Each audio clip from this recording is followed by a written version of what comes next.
जाने news moment से आपका स्वागत करती हूँ न्यूज़ मोमेंट हिंदी में। आज की खबरों की कुछ सुर्खियाँ। आज आसनसोल के पूर्व मेयर श्री जितेंद्र तिवारी कुंभ मेले में जान गंवाने वाले विनोद रूलदास के घर पहुंचे। उन्होंने विनोद रूलदास की पत्नी और परिवार से मुलाकात की और अपनी संवेदना व्यक्त की। तिवारी ने दुख की इस घड़ी में परिवार को हर संभव सहायता का आश्वासन दिया। धर्मतला में खाद्य दुकान में आग लगने से अफरा तफरी। राष्ट्रीय साइबर धोखाधड़ी गिरोह का भांडाफोड़, 9 गिरफ्तार। रानीगंज में चलेगा रेलवे का बुलडोजर, पानी बिजली कटने का पत्र। अन्य खबरों के लिए हमारे साथ बने रहें। Start shipping with e-com delivery. For PIN code franchise courier contact.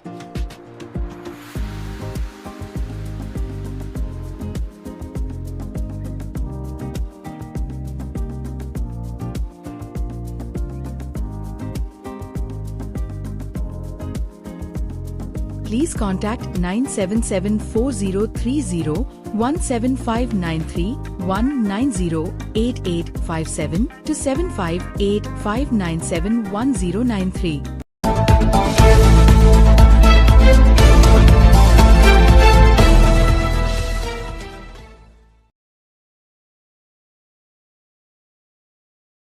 Samajwadi party के प्रमुख अखिलेश यादव ने उत्तर प्रदेश सरकार पर प्रयागराज में महाकुंभ में हुई मौत की सही संख्या छिपाने का आरोप लगाया और कहा कि अधिकारी मुआवजा देने से बचने के लिए जानकारी रोक रहे हैं। यूपी सरकार और मुख्यमंत्री नैतिक और राजनीतिक रूप से भी गिर चुके हैं। सरकार मौतों के आंकड़े छिपा रही है, मुआवजा न देना पड़े। सरकार सिर्फ लोगों का ध्यान भटकाना चाहती है, कोई साजिश नहीं है। ये सरकार की नाकामी है। यहाँ तक कि संत भी कह रहे हैं कि योगी आदित्यनाथ अपराधी है। समाजवादी पार्टी के नेता ने एक्स पर एक रिपोर्ट भी साझा की, जिसमें कहा गया है कि भगदड़ में मरने वाली बंगाल की 2 महिलाओं के परिवारों ने दावा किया है कि उन्हें मृत्यु प्रमाण पत्र नहीं मिला है। रिपोर्ट में कहा गया है कि परिवारों ने कहा कि उन्हें मृत्यु प्रमाण पत्र नहीं दिया गया, बल्कि कागज का एक टुकड़ा दिया गया जिसमें लिखा कि सब उन्हें दे दिया गया है। पारदर्शिता की मांग करते हुए अखिलेश ने सरकार से मरने वालों की सूचना जारी करने का आग्रह किया। कन्नौज के सांसद ने जोर देकर कहा, मृतकों के परिवारों को जल्द से जल्द सूचित किया जाना चाहिए और जान गंवाने वालों की सूची सार्वजनिक की जानी चाहिए।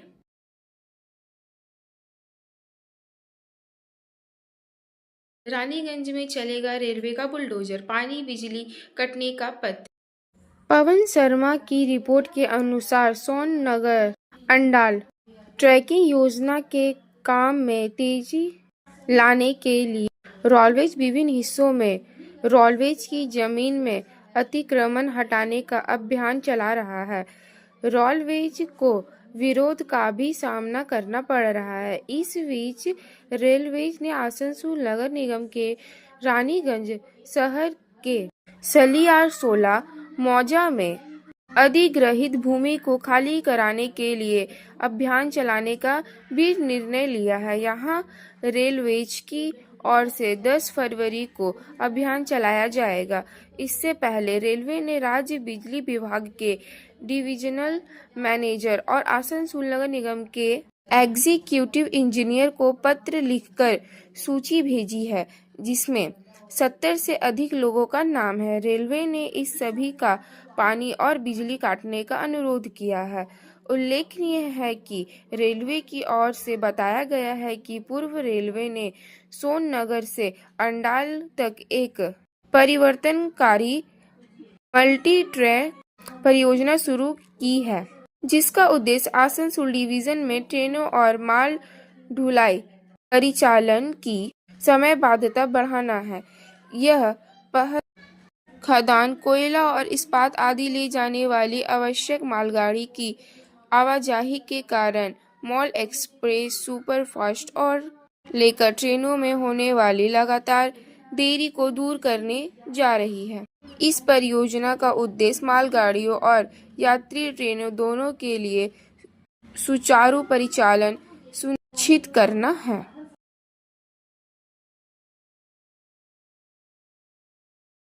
डीआरएम कार्यालय आसनसोल में सेवानिवृत्त कर्मचारियों के लिए भुगतान की तिथि 3 जनवरी 2025। महिला के लिए ऑन डेट भुगतान समारोह आज 31/1/2025 नई सम्मेलन कक्ष में आयोजित किया गया था।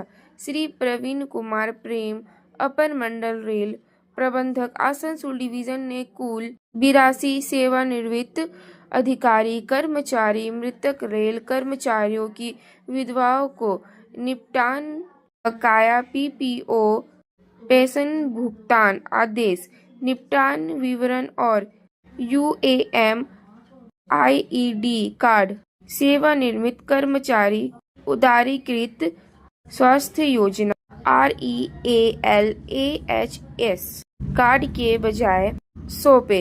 इस कार्यक्रम में Shrimati Babbal Yadav, senior DPO Asansol division, doctor Shubhankar Ghosh, ADMO Asansol मंडल रेल अस्पताल आसनसोल और अन्य अधिकारी उपलब्ध थे।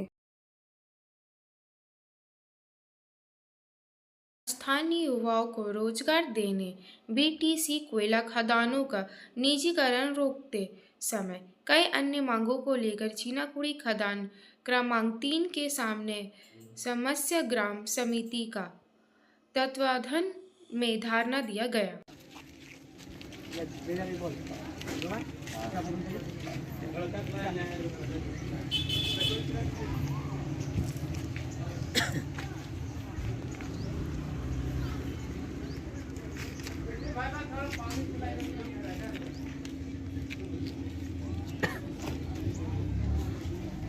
कार्यकारी संपादक विकास प्रकाश की रिपोर्ट के अनुसार लोगों ने आरोप लगाया है कि कंपनी ने हमारे आंदोलन को तोड़ने के लिए सरकारी काम में बाधा डालने के नाम पर 4 लोगों के खिलाफ मामला दर्ज किया है।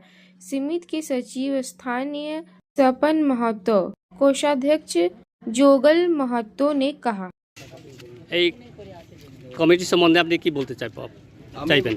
আমি বলতে চাই এই কমিটিটা আমাদের মোটামুটি 1 বছর আমরা এই কমিটিটা হলো এই কমিটি নিয়ে আমরা ইসিএলের বুকে আন্দোলন করছি। এই ইসিএলের বুকে আমরা আন্দোলন করছি এই লোকাল ছেলেদের জন্য। আমাদের এই এলাকায় আমাদের কমসে কম জুনুট, সালনি, ভালাডি, বিনোদবান, চিনাকুড়ি, 3 নম্বর, 9 নম্বর যত এলাকা ধরুন আছে সেই এলাকার আমাদের ডিমান্ড আছে যে লোকাল ছেলেদের এখানে কাজে নিযুক্ত করুক এই কোম্পানি। এবং আমাদের যাদের ভিটিসি ধরুন অনেক ছেলের ভিটিসি এখানে আছে এই এলাকায়, অনেক ছেলের সেই এই ভিটিসিগুলো রেনু করে তাদের কাজে যুক্ত করা হোক। এবং যারা এখানে বেকার ছেলে আছে যাদের হয়তো ধরুন ভিটিসি নেই তারাকে ভিটিসি করে পরে তারাকে নিযুক্ত করা হোক কাজে। এবং আমাদের এখানে কিছু আরও ডিমান্ড আছে, লোকাল ডিমান্ড আছে। এই যেমন ধরুন একটা ডিমান্ড আছে যে আমাদের ক্ষেত, যেমন আমাদের এলাকাতে ধরুন এই যে সাবসাইডের একটা ব্যাপার আছে, সেই সাবসাইডের ব্যাপারে ধরুন আমাদের যে কি প্যাকেজ ঘোষণা করবে বা কি আমাদের ক্ষতি হবে বা আমাদের যে ক্ষতি হয়ে গেলে আমরা কোথায় যাব সেই জিনিসগুলো যেমন কোম্পানি চিন্তা ভাবনা করে। আরেকটা জিনিস হলো যে আপনার যেমন এই এলাকাতে উন্নয়ন, যেমন ধরুন ডেভেলপমেন্টের ব্যাপার আছে, সেই ডেভেলপমেন্ট যেমন কোম্পানি করে এইসবই আমরা চাই। কার সঙ্গে কথা হয়েছে আপনার? আমাদের মনীষ স্যারের সাথে কথা হয়েছিল কিন্তু কোনো আজ পর্যন্ত কোনো মানে ধরুন অ্যান্সার কোনো সেরকম আমরা পাইনি বা কোনো আমাদের সফল কোনো মানে নিশ্চিত কোনো আমাদের মানে কোনো আমরা সফলতা পাইনি এখনো পর্যন্ত। আপনার নাম? আমার নাম স্বপন মাহাতো।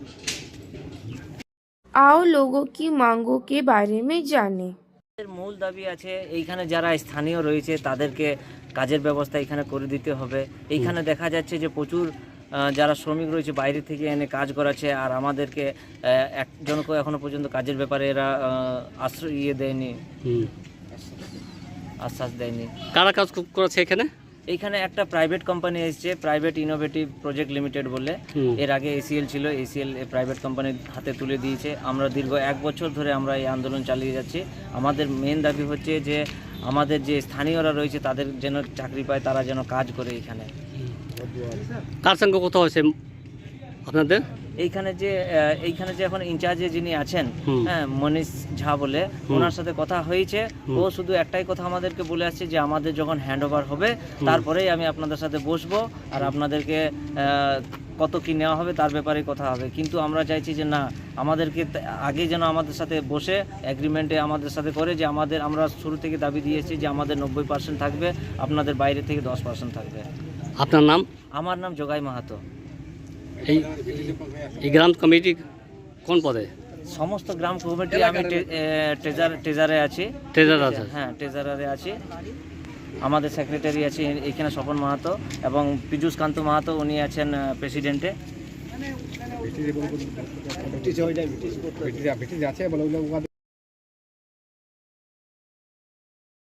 राष्ट्रीय साइबर धोखाधड़ी गिरोह का भांडाफोड़ 9 गिरफ्तार।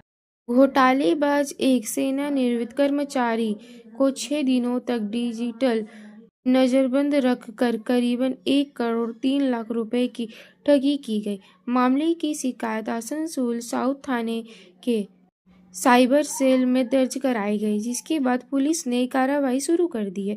आसनसोल दुर्गापुर पुलिस कमिश्नरेट के DC head quarter Arvind Kumar Anand ने प्रेस कॉन्फ्रेंस में बताया कि ठगों ने खुद को सरकारी एजेंसी का अधिकार बताकर पीड़ित से संपर्क किया था। उन्होंने बताया कि कुरियर के जरिए अवैध सामान सिंगापुर भेजने के आरोप में जांच चल रही है और फोन काटते ही सीबीआई ने उसे गिरफ्तार कर लिया है।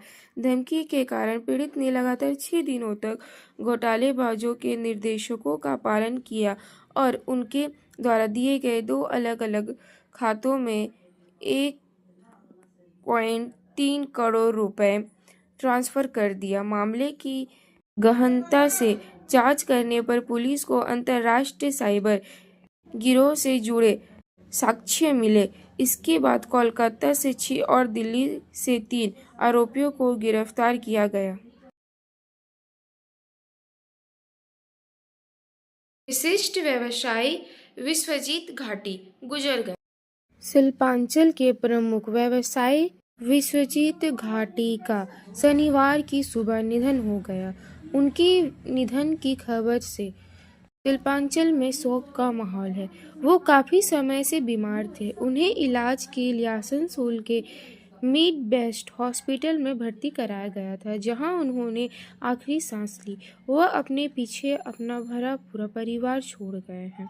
वह बहुत मिलनसार व्यक्ति थे। उनके निधन पर टीएमसी नेता मलय घटक, वी शिवदासन दासू, अभिजीत घटक, गुरुदास चटर्जी, बीजेपी नेता जितेंद्र तिवारी, कृष्णेंदु मुखर्जी, फौजबैकी के महासचिव सचिन राय, केड्राई के Vinod Gupta, coalfield timber association के Sanjay Tiwari, Asansol chamber of commerce के सलाहकार नरेश अग्रवाल शामिल हैं। सचिव शंभुनाथ झा, मुकेश तोदी, श्रवण अग्रवाल, सतपाल सिंह कीर, पिंजी, मनोज साहा, SBFCI के जगदीश बाकरी, बीके डल, महावीर के अरुण शर्मा, स्थान मरवाड़ी युवा मंच के सुदीप अग्रवाल, आनंद पारिक, सिख वेलफेयर सोसाइटी के सुरजीत सिंह, मक्कड़ बाजार कमेटी के पिंटू गुप्ता आदि ने गहरा शोक व्यक्त किया।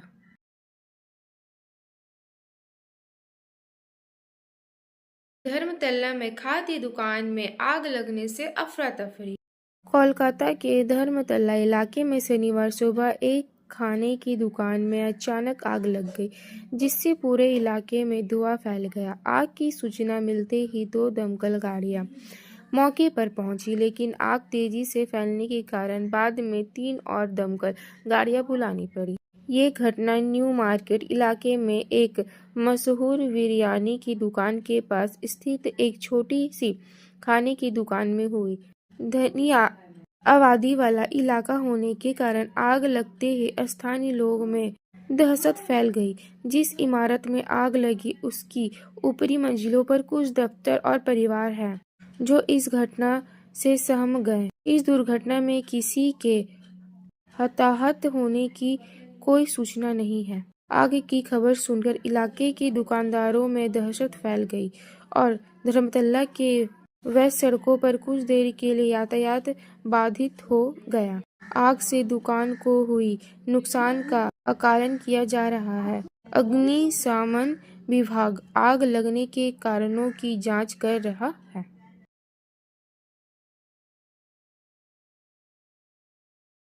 रूपनारायणपुर में अलग अलग घरों में चोरी करने वाले 3 आरोपियों को किया गिरफ्तार। पापुन पॉल की रिपोर्ट के अनुसार सालनपुर थाने के रूपनारायणपुर चौकी की पुलिस ने रूपनारायणपुर में विभिन्न घरों में चोरी करने के आरोप में 3 वांछित चोरों को गिरफ्तार किया है। ज्ञात हुआ है कि पिछले कुछ महीनों में पीठा केरल, रूपनगर, सात्रीपल्ली, पश्चिम रांगामाटले समेत विभिन्न घरों में चोरी की घटना घटित हो रही थी। पुलिस को गुप्त सूत्रों से सूचना मिली और कल शाम 3 लोगों को गिरफ्तार कर लिया।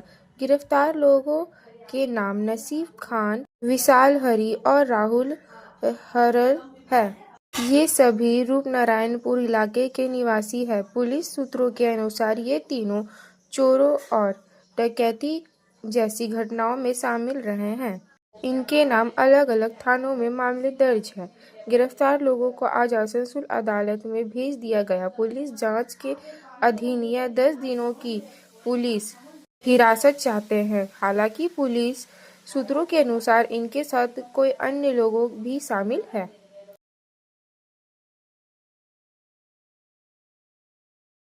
पश्चिम बंगाल मेडिकल काउंसिल पर अवैध मानदेय भुगतान का आरोप। पश्चिम बंगाल मेडिकल काउंसिल पर अवैध रूप से मानदेय भुगतान करने और जूनियर डॉक्टर को निशाना बनाने का आरोप लगा है। ये विवाद तब सामने आया जब आर.जी. कर मेडिकल कॉलेज में हुई बलात्कार और हत्या मामले को लेकर विरोध प्रदर्शन कर रहे कुछ जूनियर डॉक्टरों के खिलाफ कार्रवाई करने का आरोप उन पर लगा। काउंसिल के खिलाफ मुख्य आरोप 50,000 रुपये मासिक मानदेय को लेकर है जो इसके 3 सदस्यों को दिया जा रहा है, जबकि बंगाल मेडिकल एक्ट 1994 में ऐसे किसी भुगतान का प्रावधान नहीं है। इस अवैध भुगतान को लेकर चिकित्सा जगत में भारी असंतोष है।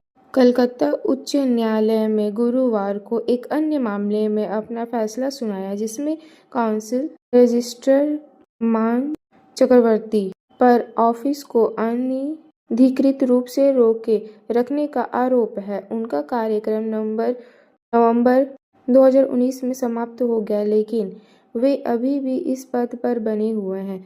एक और गंभीर आरोप यह है कि मेडिकल काउंसिल में आर.जी. नाम के एक डॉक्टर को अपने सदस्य के रूप में बहाल कर दिया है।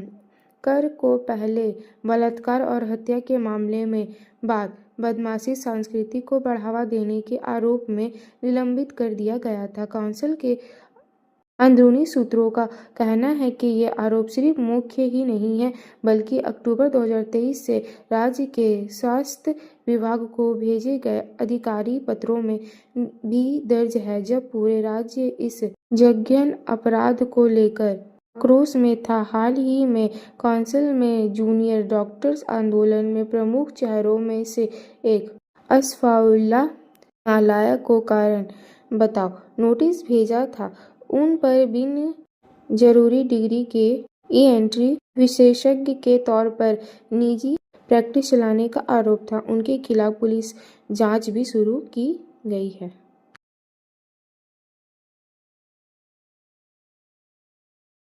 आज आसनसोल के पूर्व मेयर श्री जितेंद्र तिवारी कुंभ मेले में जान गंवाने वाले विनोद रूलदास के घर पहुंचे। उन्होंने विनोद रूलदास की पत्नी और परिवार से मुलाकात की और अपनी संवेदना व्यक्त की। तिवारी ने दुख की इस घड़ी में परिवार को हर संभव सहायता का आश्वासन दिया।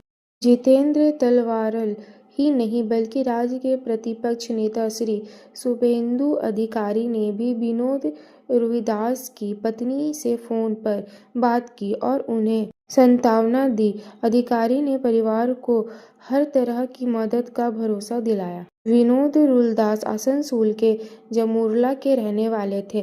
पारिवारिक सूत्र के अनुसार कुंभ मेले में जाते समय महाकुंभ में भगदड़ मच गई थी, जिससे उनकी मौत हो गई। उनके निधन से पूरे क्षेत्र में शोक की लहर है। परिवार के मुलाकात के दौरान श्री तिवारी ने कहा, मैं और मेरी टीम इस कठिन समय में परिवार के साथ है, हर संभव सहायता प्रदान की जाएगी।